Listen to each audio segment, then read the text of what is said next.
Hey, this is Jesse with Create This. How does AI or artificial intelligence work? What you see here is a genetic algorithm solving a maze. This particular genetic algorithm has been ported to C# and Unity from Mat Buckland's original C++ source code in his excellent book, AI Techniques for Game Programming. There we go, it finally solved the maze. Here's how it works. First, this is a genetic algorithm, so it works based on the concept of chromosomes and genes in regular DNA. And so a chromosome is this X-shaped thing, and it contains DNA.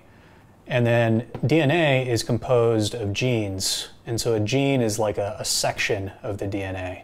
So first, we create a population of 140 creatures.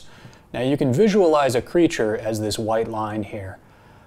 This is the fittest creature from the 933rd generation. In each generation, there are 140 creatures. Now, each creature contains a chromosome with 35 genes. So if we take a look at the code here, in this case, our chromosome length is 70, and our gene length is 2. So 70 divided by 2 is 35. Each gene contains a cardinal direction, so north, south, east, or west.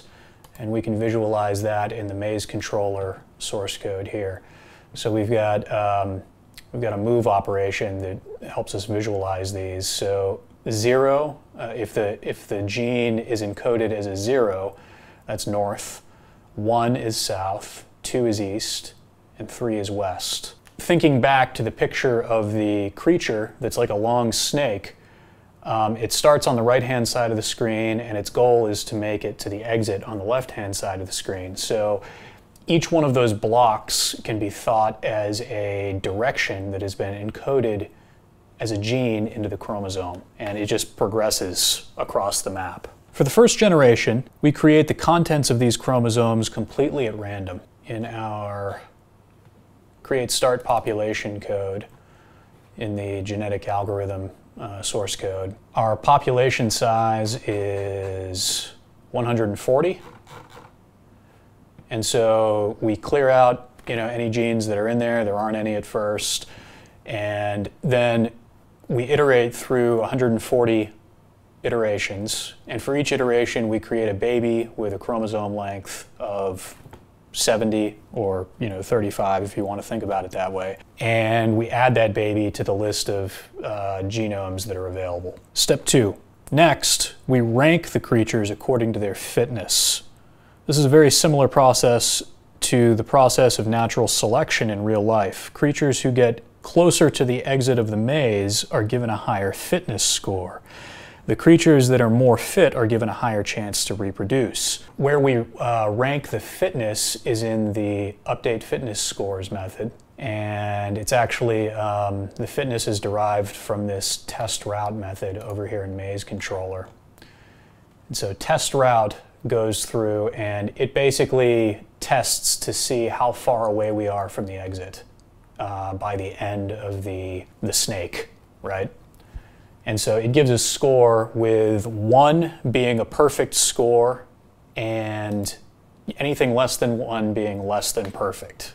And so if we get a fitness score of 1, then we stop the simulation because we've achieved our goal. We've gotten to the exit.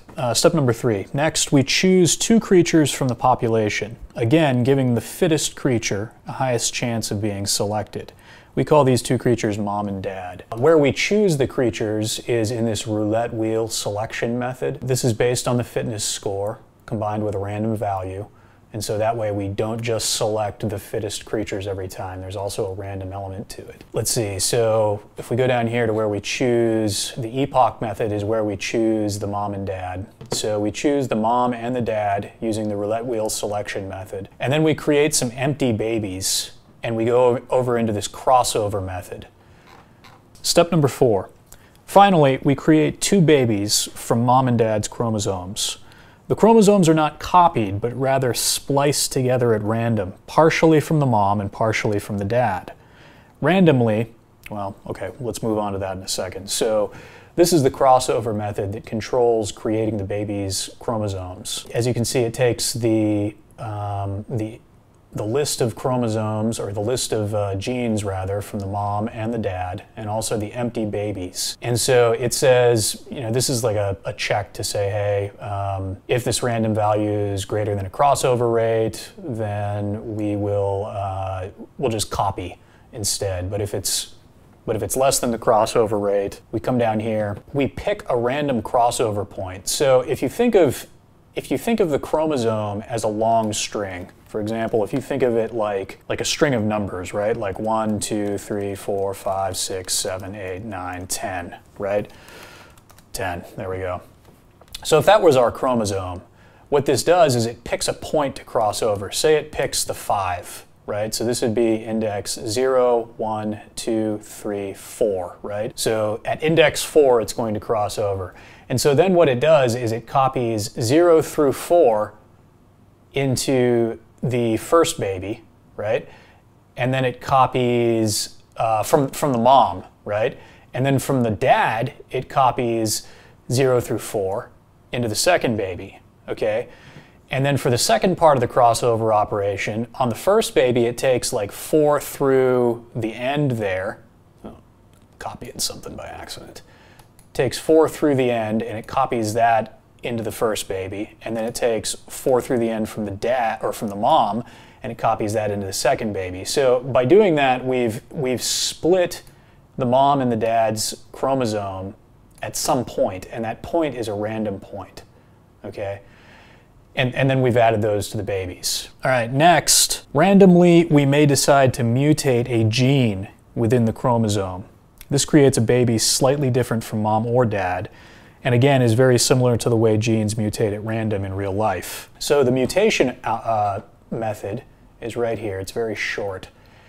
And it basically just walks through the genes in the chromosome, and it says, all right, if this random value is less than the mutation rate, then we flip the bit. And so that just creates a random mutation in the gene.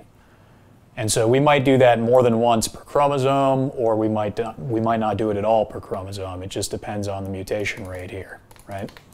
And random chance. This forced breeding repeats until we have 140 babies, because again, our population size is 140. Now we have the second generation.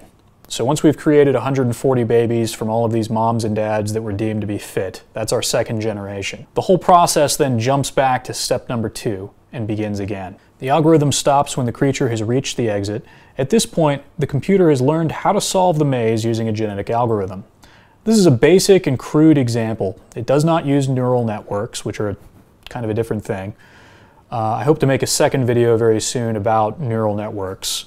But this is just about genetic algorithms. However, hopefully it gives you some insight into how computers can learn to solve problems without programming or assistance. So there it is. This algorithm has just solved this maze all by itself, and I didn't do a thing to do it. I mean, I set up the parameters of the maze, but the computer solved that all by itself. This is kind of a pathfinding algorithm. And again, this is not an efficient pathfinding algorithm. This is as far as genetic algorithms go, this one is very inefficient, but it's good at communicating the basics behind genetic algorithms so that you can understand it easily. Hope you found this video interesting or useful. The source code for this example is available on GitHub, and this is actually the GitHub page that I created for it. You can clone it right there, and Unity, of course, is a free download, so all you need is Unity in this. I'm running this on a Mac. The original source code from the book would only run on a Windows machine, but this runs fine on a Mac or a Windows machine. Works great on both. I've also linked to this GitHub repository and the book down below the video in the description down there. Check it out. Consider buying the book. I'm reading through it. I'm only about halfway through, but so far I'm loving it. It's very easy to understand and makes for cool examples. So thanks for watching, and please subscribe.